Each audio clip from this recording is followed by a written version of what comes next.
Olá, vou chamá-lo de amigo. A Bíblia fala que existem amigos que são mais chegados do que irmãos. Eu gostaria que nós estivéssemos nesse estágio, nesse nível. Antes de partilhar a palavra com você hoje, eu quero fazer dois pedidos. O primeiro é que você compartilhe, porque serão sementes que estão sendo lançadas ao vento e que certamente encontrarão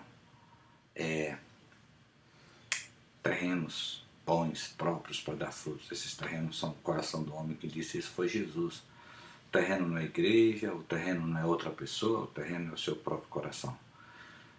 O que não frutificou, não frutificou porque seu coração não estava um bom terreno. O que frutificou, frutificou porque seu coração estava um bom terreno. Então compartilhe, faça comentários se você quiser, mas compartilhe, para mim isso é muito importante. Uma outra coisa é lembrá-lo que todos os domingos nós temos ao vivo no www.sntatlanta.com o nosso culto ao vivo, às 5h30 aqui de Atlanta e às 8h30 do Brasil, enquanto nós estamos com essas 3 horas de diferença. Isso vai mudar de acordo com o verão daí, o verão daqui, mas a gente vai ficar avisando isso para vocês. Nós estamos falando atualmente sobre Deus e Mamon, quem nós servimos e como servimos. É muito importante porque temos visto ao longo da nossa vida muita gente servindo a Mamon e pensando que está servindo a Deus. O coração bom até. Mas agora eu quero compartilhar com você uma outra coisa interessante. Em Mateus 5,3 diz: bem-aventurados os pobres de espírito, porque deles é o reino dos céus. É muito interessante isso. Jesus não dá nenhuma outra chance do reino dos céus ser de qualquer outro grupo que não seja do próprio ou dos pobres de espírito. Não tem outra chance. É preciso que você seja pobre de espírito para ter e viver o reino dos céus. Isso é importantíssimo. Quero lembrar que reino dos céus, reino de Deus e terceira criação são exatamente a mesma coisa. Posso usar uma ou outra linguagem, mas estarei falando sempre da mesma coisa. Agora, por outro lado, fica uma loucura essa questão, né? Porque as nossas igrejas o fazem e fazem com muita propriedade, nos estimulam, nos instam a que nós adquiramos uma qualidade de vida boa, uma qualidade de vida financeira boa, que haja dinheiro abundante nas nossas casas. Isso é muito importante, isso é muito importante. Eu quero só deixar bem claro que Mamon não é o Deus da riqueza, isso é uma estupidez. O Deus da riqueza é o nosso Deus, que ele sim é o dono do ouro e da prata. Mamon não é o Deus da riqueza. Se você puder ficar rico, fique, porque isso é bom. Mas a Bíblia diz que os pobres de espírito adquirem o reino de Deus. Por que os pobres de espírito?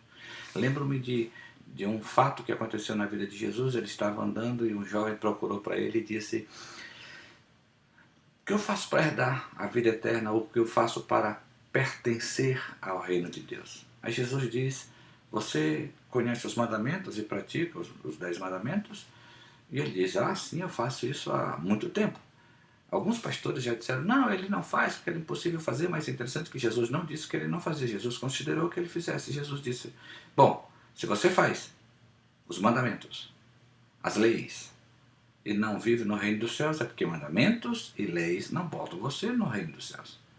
Mas se você quiser viver o reino dos céus, vai, vende tudo que tem, dá aos pobres, que é para não ficar com dinheiro nenhum, e aí então me segue, ou confia em mim, e aí então você entrará no reino dos céus. A Bíblia diz que o jovem voltou para trás porque ele era muito rico. E Jesus diz uma expressão também muito usada nas igrejas, que é muito difícil um rico entrar no reino dos céus. É mais fácil um camelo passar por um fundo de uma agulha, seja essa agulha uma porta, uma das portas lá dos muros de Jerusalém, ou seja essa agulha uma agulha de verdade. Não me importa o que agora, nesse instante, o que era isso, mas que Jesus está a dizer é que quem tem a postura, o entendimento, o pensamento ou o espírito rico não entende o reino dos céus. Por quê? Deus gosta da pobreza? Não. Não. Deus não nos fez para sermos pobres, isso é importante. Ser pobre não é pecado. mas você pode mudar a sua história. Você pode mudar a sua história. Por outro lado, por que somente os pobres de espírito podem entrar no reino dos céus? Eu anotei algumas coisas, eu tenho algumas anotações aqui, eu gostaria de citar 2 ou 3, só para deixar você bem claro.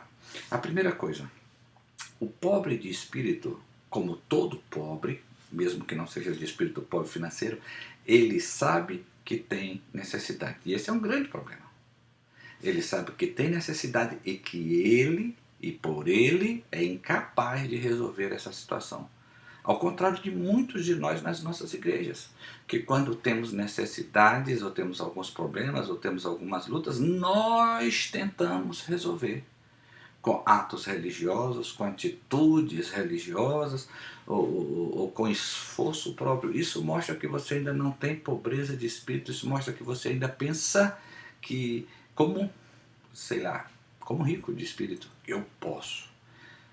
E você não consegue viver o reino de Deus, que é a assistência ou a paternidade de Deus na sua vida. Isso é muito, muito, muito importante.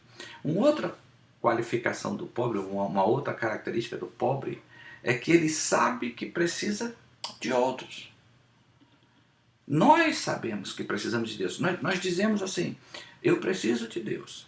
Mas nós temos uma vida em que nós fazemos todas as coisas para que Deus faça. E aí, então, nós precisamos de Deus, e Deus precisa de nós para que Ele faça. Isto é, se eu não fizer tal ou tal coisa, Deus não vai fazer. Isso também é a ausência de pobreza do espírito. Deixe-me pegar mais um dado aqui importante. Os temores do pobre, em especial do pobre de espírito, são temores verdadeiros. Não são temores irreais. São verdadeiros, ele sabe que as coisas acontecem. E é interessante que ele não culpa ninguém por isso. Ele sabe que existe coisa ruim, que existe coisa pesada, que coisa difícil, mas ele sabe que da mesma forma, porque as coisas vêm por outras situações, as coisas ruins, elas podem vir as coisas boas por outra situação. Então o pobre de espírito é aquela pessoa que sabe que não tem, que sabe que é incapaz, que sabe que o que ela faz não leva a nada, até por isso ela ainda é pobre, que sabe todas essas coisas e que sabe que existe alguém que pode ajudá-lo. A grande característica do pobre, que talvez alguns de nós nem suportamos, é exatamente a demanda ou a necessidade que eles têm que ajudar. A igreja nos roubou a pobreza de espírito, ou a religião nos roubou isso. E nós somos cheios da nossa capacidade. Eu posso, eu faço, eu consigo.